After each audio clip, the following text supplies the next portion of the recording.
Ukraine just humiliated Russia so badly, it's hard to watch. As he watched his drab Victory Day parade, Vladimir Putin wondered how it came to this. A military parade with none of the hardware is barely a military parade at all. But this humiliation isn't what would have been on Putin's mind that day. Another embarrassment was happening elsewhere, as Ukraine did something that left Putin with egg on his face in front of the entire world. It's almost too hard to watch.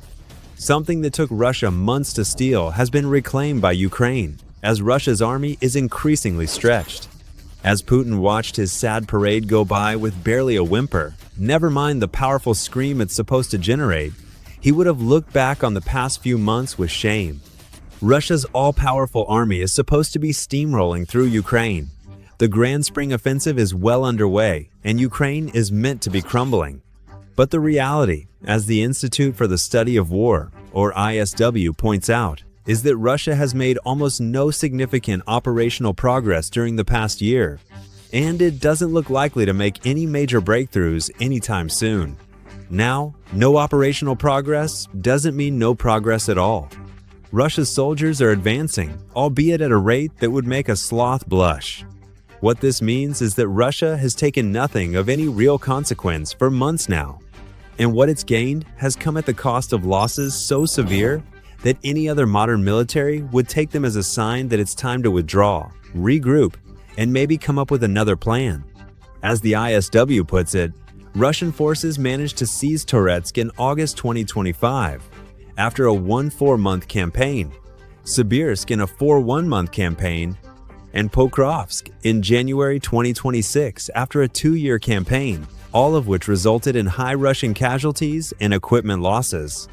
Russia has capitalized on none of these gains, the ISW adds. And the fact that we only have 3 major settlements to talk about over 41 months is a damning indictment of just how pathetic Putin's campaign in Ukraine has become. These figures also highlight just how long it's taking for Russia's poorly trained troops to make their gains. Campaigns last for multiple years to take single towns and cities. That isn't dominance. It's the result of Putin's delusions over the power of the Russian military. Then we come to the Donetsk fortress belt. According to an April 17th report in the Kyiv Independent, Putin has set his soldiers the goal of taking the Donbas region by September. For that to happen, the Donetsk fortress belt has to collapse. Russia's spring and summer offensives are supposed to make that happen. But like so much of Russia's offensive up to this point, it's barely making any progress. The only advances Russia has made against the fortress belt are in Konstantinovka, which Putin's patsies started to infiltrate using tiny units of soldiers as far back as October 2025. Those infiltration units haven't gained any major ground, and they have failed to set the stage for larger Russian offensives, the ISW reports. Russia's supposed to take all of the Donbass by September, but it's mid-May already, and all that Russia's forces have managed to achieve is scratching the surface of the southern tip of the fortress belt. We're calling it right now, September will come and go, and Russia will still have made no meaningful progress. Its record against less well-defended cities is enough to show us that Russia will be shattering its forces against the fortress belt for a long time. And right now we're seeing barely more than a stalemate. Compounding Putin's humiliation is that the last few disastrous months of his invasion aren't just about Ukraine's defenses stopping his forces in their tracks. Putin's real problem is that Ukraine has been making gains as all of this is happening. Stick with us and we'll explain more. For now, as Putin stood watching Russia's paltry Victory Day parade, he thought that the ceasefire he had declared for the special day might be enough to stop his humiliation, at least for a few hours. But Putin was wrong.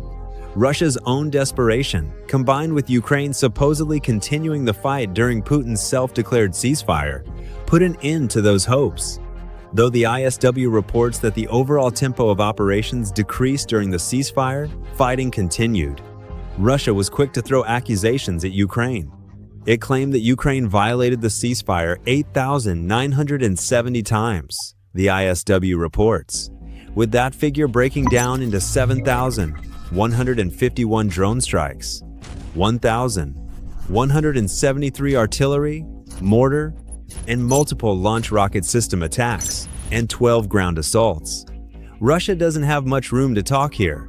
It launched an airstrike against Ukraine at about 6 p.m. on May 8th that included an Iskander-M missile and 43 drones. And it's unclear if that strike continued past midnight on May 9th, the ISW reports. This is what you get when you create a hasty and ill-defined ceasefire to protect your precious parade, Putin.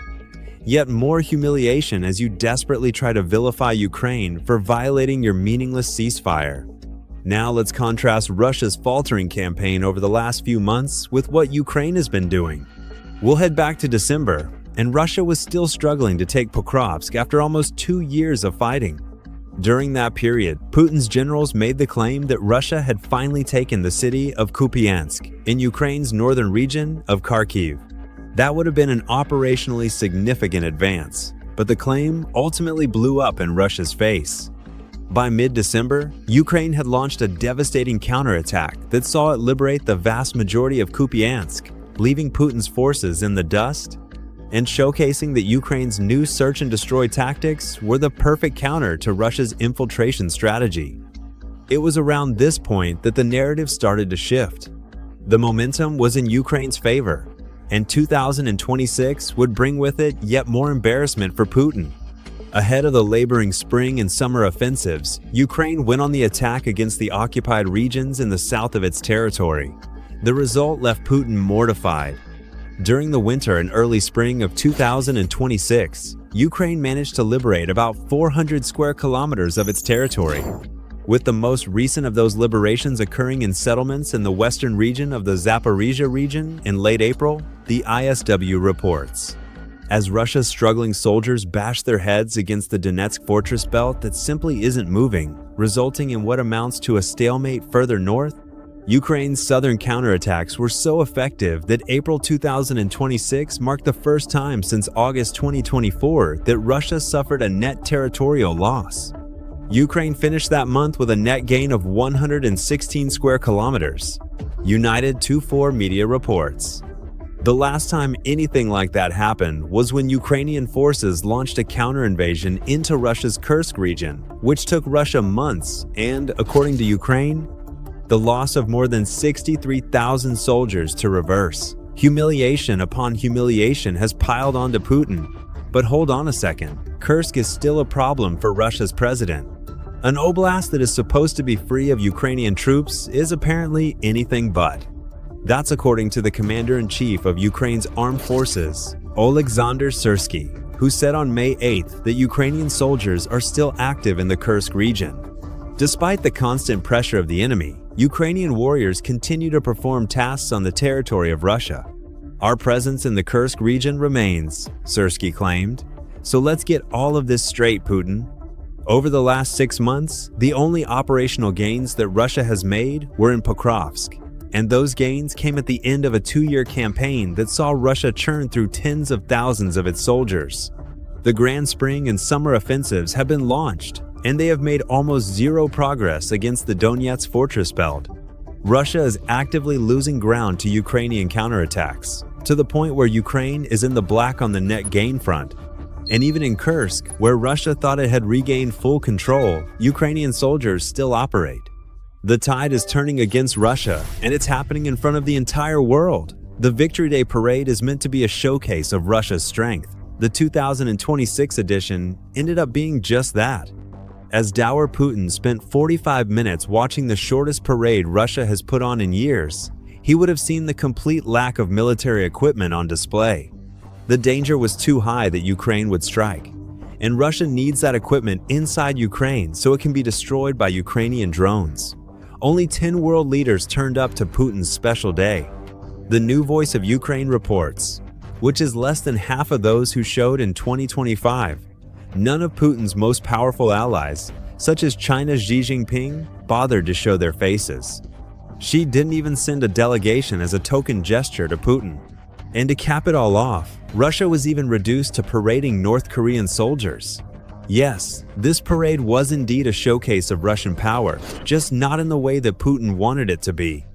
As Russia's leader watched red-faced while a whole lot of nothing went by on May 9th, all he could do was ruminate on the humiliations of the past few months. Russia is supposed to be gaining ground at a record pace, but it's Ukraine that is in the ascendancy. How is all of this happening? That's the only question that Putin can ask himself right now, and there are several factors at play that are making Putin the laughingstock of the world. But before we dig into those factors, this is a quick reminder that you are watching the Military Twosons. If you haven't subscribed yet, now is the perfect time to hit the button so you never miss our videos. A cacophony of mishaps has afflicted Russia over the last few months, starting with the issue that triggered Ukraine to launch the counteroffensive that has embarrassed Russia so much: communications problems in the Russian military. In early 2026, SpaceX made what many would argue was the long overdue decision to shut down Russia's access to Starlink. Russia had been using illicit terminals to access the space-bound internet and communications service for years. But the creation of a whitelist that ensures only Ukraine's legitimate terminals work put an end to all of that. Within hours, Russian communications across the front fell into disarray, as command posts couldn't get in touch with soldiers, and Russia's defenses began to collapse in the south. In the immediate aftermath, Russian commanders had to resort to using outdated maps that showed false information about gains, all as soldiers were deployed to the front with no real coordination. Putin followed this up by making the stupid decision to compound these communication challenges with a crackdown on the Telegram social media app. So desperate was Russia's leader to retain control domestically that he snatched away another communication tool that thousands of his soldiers were using. The Telegram block was being implemented at around the same time as the Starlink shutdown happened, creating a situation of information degradation on the front lines. Not only did Russian forces no longer know where they were supposed to be going, but they could no longer share real-time intelligence about Ukrainian movement and attacks. Ukraine took advantage of all of this to attack in the south. We've seen the results. Russia is trying to solve these problems with makeshift measures such as using relay drones and satellite links. But as the Atlantic Council points out, it will likely take several years for Russia to regain the sort of communications efficiency that it had when it was using Starlink.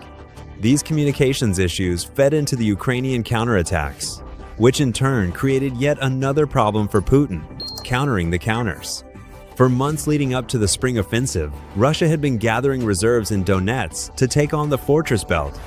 Those reserves were supposed to support Putin's patsies as they pushed for Pokrovsk, and would then be cycled to the front for the attack on the fortress belt. But then Ukraine started retaking swaths of its own territory, and Putin was forced to change his plans.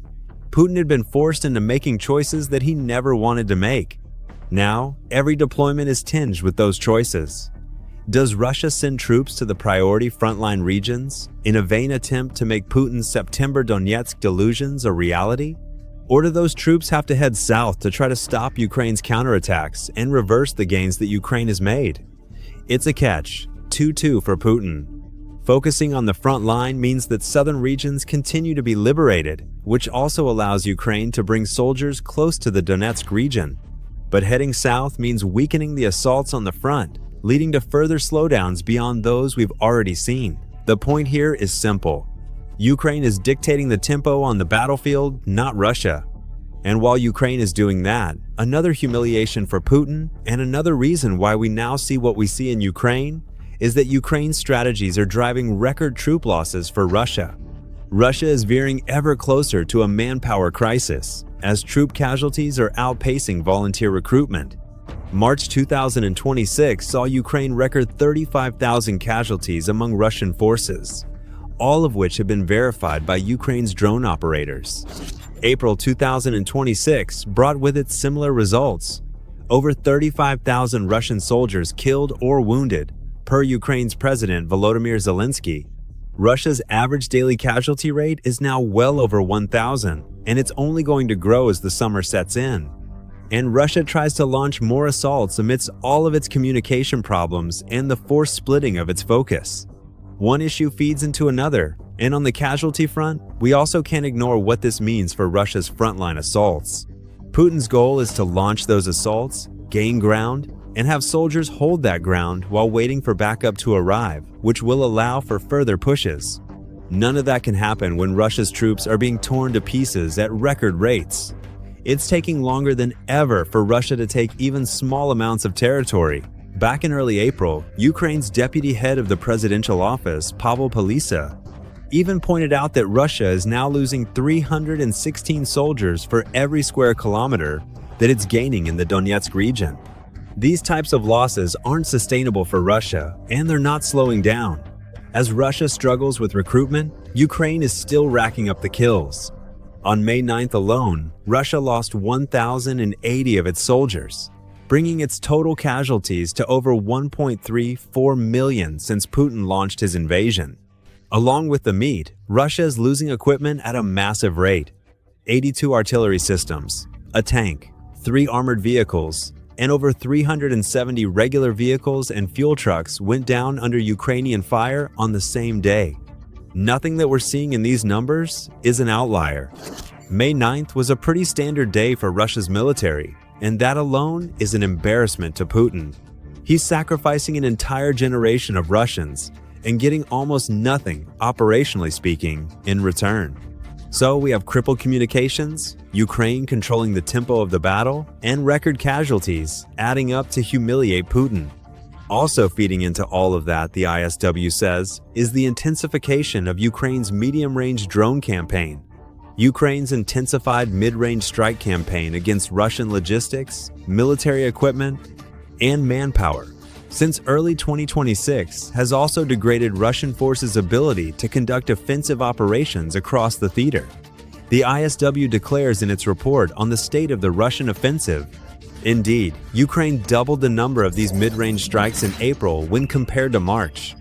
These drone attacks, which take place beyond 20 kilometers, are crippling Russia's near rear. And what is in that near rear? The logistics that the ISW mentions, command posts that are already struggling to deliver orders, air defenses that guard troop gatherings, and are supposed to prevent Ukraine's drones from scoring hits. All of that is falling apart under Ukraine's intensifying medium-range campaign, with the knock-on effect being what we see on the front right now. Of course, Putin's forces have found themselves in a stalemate in Donetsk. They're not getting support because it's all being blown up behind them. And even as Ukraine intensifies its mid-range attacks, it isn't slowing down on the long-range front.